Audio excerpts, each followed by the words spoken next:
कल्पना कीजिए कि आप एक अंधेरे कमरे में हैं, जहां न रोशनी है, न आवाज और न ही कोई गंध।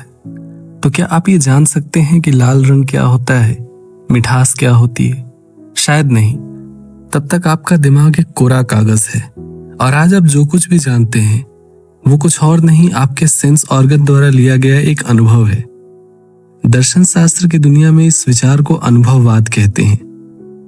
17वीं शताब्दी का एक महान दार्शनिक जॉन लोकी ने एक शब्द दिया, टेबुला रासा, जिसका अर्थ होता है कोरा स्लेट, और हम इस पर लिखते वही हैं जो हम अपने अनुभव से जानते हैं। जॉन लोकी, जो कि अनुभववाद का एक महान दार्शनिक है, जिसका मानना था कि कोई भी जन्मजात विचार नहीं होता और सारा ज्ञान अनुभव से आता है। जॉन लोकी के अनुसार अनुभव दो प्रकार के होते हैं, एक सेंसेशन जो हमारे सेंस ऑर्गन द्वारा प्राप्त होता है, और दूसरा है रिफ्लेक्शन यानी चिंतन, मन द्वारा अपने अनुभव पर विचार।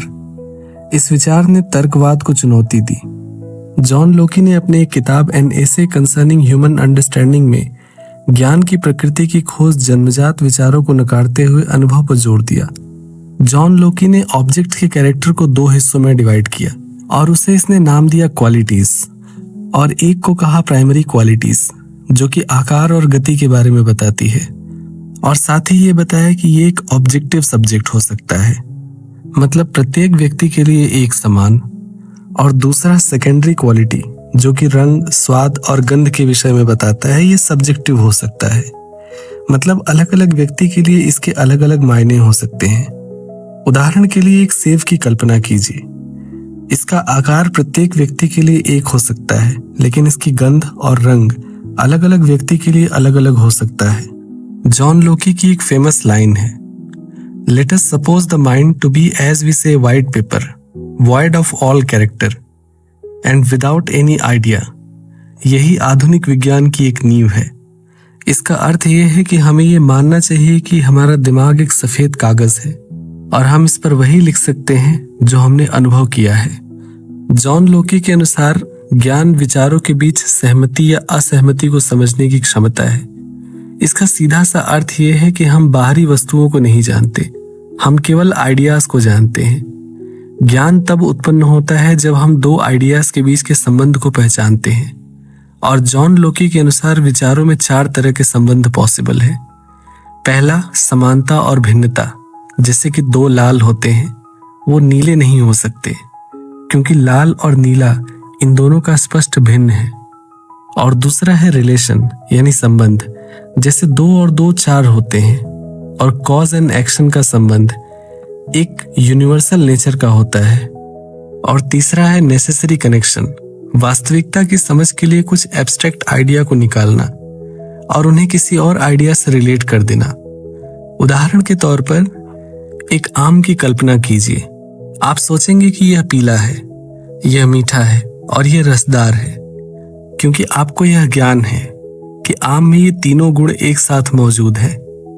और शायद यही जॉन लोकी के दर्शन की सीमा है, क्योंकि हर पीला आम मीठा नहीं हो सकता और हर पीला दिखने वाला आम नहीं हो सकता। और चौथा है रियल एग्जिस्टेंस। रियल एग्जिस्टेंस का मतलब है किसी वस्तु के वास्तविकता का होने का ज्ञान, जैसे मैं अस्तित्व में हूं। ये सबसे निश्चित और निसंदेह ज्ञान है। जॉन लोकी के अनुसार ज्ञान 3 प्रकार के होते हैं। एक इंट्यूटिव, जिसको हम प्रत्यक्ष ज्ञान कह सकते हैं, यह सबसे स्पष्ट और निश्चित होता है, जहां 2 विचारों के बीच का संबंध बिना किसी मध्यस्थ के समझ आता है।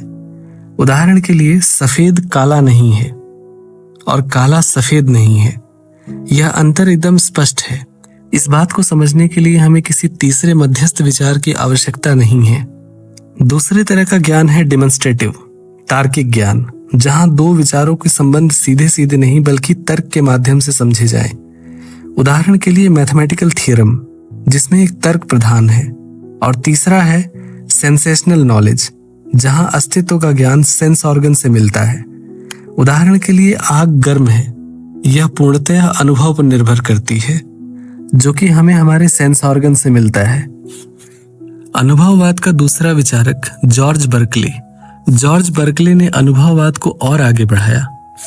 जॉन बर्कले का एक प्रसिद्ध स्टेटमेंट है, एसे एस्ट परसिपी, to be is to be perceive. आसान भाषा में कहें तो इसका अर्थ यह है कि अनुभव में आना ही होने का एकमात्र प्रमाण है। बर्कले ने एक सवाल उठाया, यदि सारा ज्ञान अनुभव से आता है और हम पदार्थ को कभी अनुभव नहीं कर सकते, तो हम उसके अस्तित्व को क्यों माने? बर्कले के अनुसार हम केवल विचारों का अनुभव करते हैं। वस्तुएं क्वालिटीज का एक समूह मात्र है, इसलिए वस्तु का अस्तित्व केवल उसके अनुभव में है। बर्कले के अनुसार मटेरियल सब्सटेंस कभी अनुभव में आ ही नहीं सकता, यह केवल एक दार्शनिक कल्पना है। अनुभववाद यानी एम्पिरिसिज्म उसे मानने की अनुमति नहीं देता। बर्कले के अनुसार वस्तु का अस्तित्व उसे देखे और महसूस किए जाने में है। और साथ ही बर्कले ने लोकी के प्राइमरी और सेकेंडरी विचारों का खंडन किया। लोकी कहता था प्राइमरी क्वालिटीज वस्तुओं में है और सेकेंडरी क्वालिटीज मन में है। और बर्कले का मानना यह है कि यदि रंग मन में ही है तो आकार और गति भी मन में भी होनी चाहिए, क्योंकि दोनों ही अनुभव के माध्यम से ज्ञात होते हैं। आसान शब्दों में कहें तो वास्तविकता मानसिक है, पदार्थ अनावश्यक कल्पना है, केवल मन और विचार ही वास्तविक है। और इस विचार के साथ जॉर्ज बर्कले ने अनुभववाद के भीतर रहकर भौतिकवाद का खंडन किया और एक नई विचारधारा को सामने रखा, जिसे हम सब्जेक्टिव आइडियलिज्म कहते हैं, जिसका अर्थ होता है कि ज्ञान अलग अलग व्यक्ति के लिए अलग अलग हो सकता है, क्योंकि अनुभव ऑब्जेक्टिव है, सब्जेक्टिव नहीं। एम्पिरिसिज्म के सबसे आखिरी विचारक डेविड ह्यूम, जिसने अनुभववाद को लगभग संशयवाद बना दिया। डेविड ह्यूम का मूल सिद्धांत एक बात पर आधारित है और उसे हम कहते हैं इम्प्रेशन। उसका मानना है कि all knowledge begins with impression. David Hume's ने अनुभव को दो हिस्सों में बांटा। पहला इम्प्रेशन, जो कि एक तीव्र और प्रत्यक्ष अनुभव है, जैसे देखना, सुनना, दर्द। और दूसरा आइडिया, जो कि एक कमजोर इम्प्रेशन है। डेविड ह्यूम्स के अनुसार all our idea are derived from impressions, यानी हर विचार किसी इम्प्रेशन की कॉपी है। यदि कोई आइडिया का इम्प्रेशन नहीं है तो वो अर्थहीन है। डेविड ह्यूम थियरी ऑफ कॉजेशंस का खंडन करता है, जो कि जॉन लोकी का एक प्रमुख सिद्धांत है। उसने कहा, हम कॉज को कभी अनुभव नहीं करते, हम केवल देखते हैं कि घटना ए घटना बी के बाद आती है, लेकिन नेसेसरी कनेक्शन हमें अनुभव में नहीं आते। इसलिए कॉज एंड इफेक्ट का संबंध आदत है, निश्चित ज्ञान नहीं। डेविड ह्यूम कहता है कि जब मैं अपने भीतर देखता हूं तो मुझे केवल अनुभवों का एक प्रवाह दिखता है, कोई स्थायी सेल्फ नहीं दिखता। डेविड ह्यूम्स का एक प्रसिद्ध कथन है, I can never catch my self at any time without perception. मतलब यह है कि सेल्फ परसेप्शन का एक संग्रह मात्र है। इसे बंडल थ्योरी ऑफ सेल्फ कहा जाता है। डेविड ह्यूम्स के अनुसार ज्ञान दो तरह के होते हैं, एक रिलेशन ऑफ आइडिया, जो कि एक मैथमेटिकल ट्रूथ है पर यह निश्चित है, और दूसरा होता है मैटर ऑफ फैक्ट, जो कि अनुभव पर आधारित है पर यह प्रोबेबल हो सकता है। डेविड ह्यूम्स के अनुसार यदि हम केवल अनुभव पर निर्भर रहें तो निश्चित ज्ञान बहुत सीमित रह जाता है।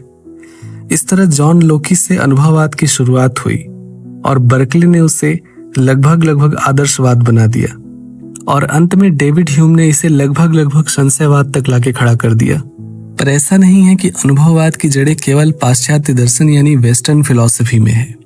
प्राचीन भारत में हजारों साल पहले जब दुनिया कहानियों और देवताओं में डूबी थी, तब एक आवाज उठी, और वो आवाज थी चारवाक की। चारवाक ने कहा, तुम कहते हो स्वर्ग है, क्या तुमने देखा है? तुम कहते हो आत्मा अमर है, पर क्या तुमने उसे छुआ है? जो तुम्हारी आंख नहीं देख सकती, जो तुम्हारे कान नहीं सुन सकते, उसे सच मानना बंद करो। प्रत्यक्षमेव प्रमाणम, जो सामने है बस वही सत्य है। यह एक विद्रोह था। यह शुरुआत थी उस सोच की जिसने कहा कि ज्ञान आसमान से नहीं टपकता, वह जमीन पर रहकर ही अनुभव करके प्राप्त होता है। और इस तरह भारतीय दर्शन में चारवाक ने एक नया आधार रखा, अनुभव की श्रेष्ठता का। और चारवाक ने एक वचन दिया, यावत जीवेत सुखद जीवेत ऋणम कृत्वा घृतम पीबेत भस्मीभूतस्य देहस्य पुनरागमनम कुतो। चारवाक का यह सूत्र शायद जीवन में कहीं न कहीं अनुभव की श्रेष्ठता को ही दर्शाता है। और सिर्फ इतना ही नहीं, उपनिषद के एक सूत्र में लिखा है कि हिरण्मयेन पात्रेण सत्यस्यापिहितम मुखम, यानी सत्य का चेहरा सुनहरे पर्दों से ढका है। उस पर्दे को हटाओ और खुद अनुभव करो, क्योंकि अनुभव ही श्रेष्ठ है और अनुभव ही सत्य है। भारतीय न्याय दर्शन के अनुसार प्रत्यक्ष यानी परसेप्शन ही सभी प्रमाणों में श्रेष्ठ है। जब हमारी इंद्रियों का बाहरी वस्तुओं से संपर्क होता है तो जो ज्ञान उत्पन्न होता है वही प्रत्यक्ष है, और प्रत्यक्ष ही सत्य है, और सत्य प्राप्त होगा अनुभव से। आधुनिक विज्ञान की बिग डेटा और आर्टिफिशियल इंटेलिजेंस कहीं न कहीं अनुभववाद का ही एक प्रत्यक्ष परिणाम है।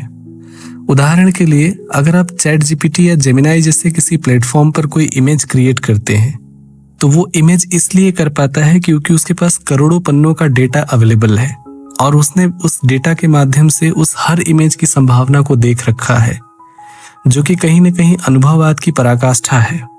किसी एआई मॉडल के लिए उसको दिया जाने वाला डेटा ही उसका एक अनुभव है और उसी अनुभव के आधार पर वो अपने निष्कर्ष निकालता है।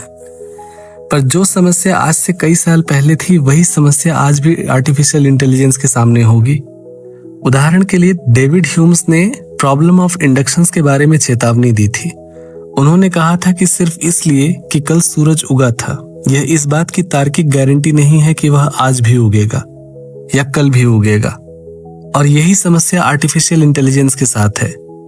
उदाहरण के लिए, ब्लैक बॉक्स एआई यह तो बता सकता है कि क्या होने वाला है, लेकिन वह अक्सर ये नहीं समझ पाता कि क्यों होने वाला है।